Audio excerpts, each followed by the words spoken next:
Sean, firstly, not to make it bigger than it is, but at least in the time I've been here, I'd say it's probably the biggest result. Can you try to sum up just what it means for you in the club? Yeah, great. I'm really, really pleased for everybody that's involved with the club, because if this is as far as we've gone, you know, we have an opportunity now to look at who we face in the next sort of bracket to try and get us a little bit further. And I'm really pleased for everybody involved, you know, everybody on the playing staff and all the coaches, but also behind the scenes, a lot of work gets done, you know, and I'm really pleased we're in there fighting for it.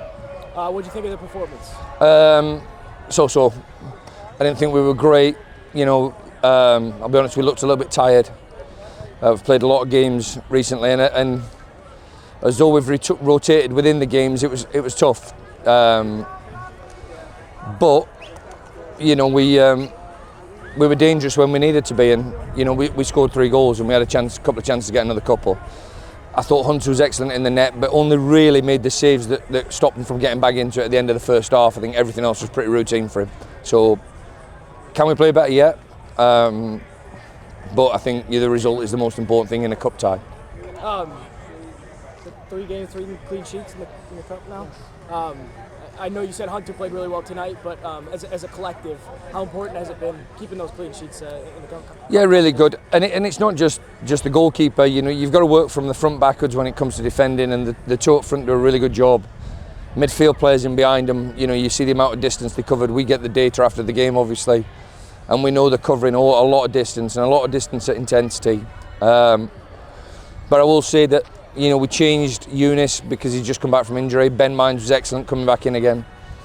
And then the other 4 who have played together along with Hunter now in the last few games look really, really comfortable. And I'm really pleased with the centre-backs getting forward and joining in the play, and that becomes a problem for the opposition sometimes. Can you expand on that a little bit more, especially, I mean, Ben Afemi's got 2 goals and an assist this week.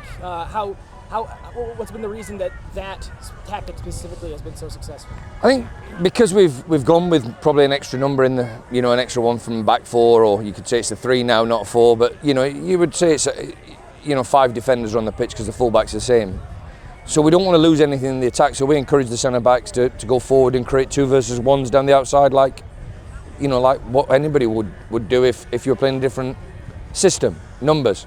So if they're there, I encourage them to go and go and join the attack. And you could see with Diz then in the second half, some of the patterns of play down that left-hand side were really good. We can do better on that as well, but you know, the first goal came from what we've worked on.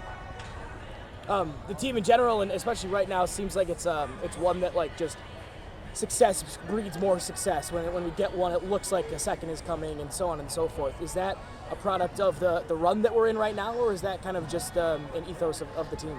I would say so. It's a mentality, I think. I think that's like I said, the confidence. When you win one, you think you can get another one. So, but we had a strong mentality today, because I knew first 15 minutes, you got to realise that they've not played, and I think you might have been in the room when there's 2 types of excuses a footballer can use. They can either use they've played too much, or they can use they've not played enough, so we're a bit rusty. And they came in here, and I thought, you know, if they've not played, they might be a slow start, because sometimes when you've not played a game, you can have a slow start. But I thought they were excellent in their start, and I knew then after 15 minutes it's going to be tough for us. So to get that goal and get the other 2 before half time was excellent for us. The TV coverage called the first half efficient. What do you think accounted for that efficiency on the offensive side of things? I think probably everybody knowing their role of what we want them to do, where to be at the right time, and what to do defensively. In terms of, you know, people will start to see now what we're doing, and you know, Detroit's probably had a look at it because we've been like this for the last few games, and they changed what would be their normal shape. I know they played like this against Houston in the Cup, but you know, it's credit to the players that probably your teams coming against us now are understanding what they're going to get a tough game, and it's people know the jobs, and once they know the jobs, you ask yourself, can they do the job? And currently the form's showing, yeah, they can. Detroit pretty much attacked through the center of the park. Why do you think they went to that tactic? Because I don't think that's how they normally. No, you know, and credit to them, because they don't normally play that way, so they've got the ability to be flexible and play a different system. I think they probably just wanted to cause our back 3 a few more problems with a central striker and 2 players maybe playing off the central striker, which gives our three a difficult decision to make. Do they go in or do they stay and keep in the shape? And in the first 15-20 minutes, I thought it was tough for us because the midfield players couldn't really get close to their midfield players because they're worried about the overload in midfield. But on the flip side to that, when you win the ball back, you know that you've got the opportunity to create, you know, numbers up in spaces that they've left, and I thought we did that really well, efficiently, in the first half. Who do you want to play in the next round? I don't know. Anybody at home, I think, is the usual answer.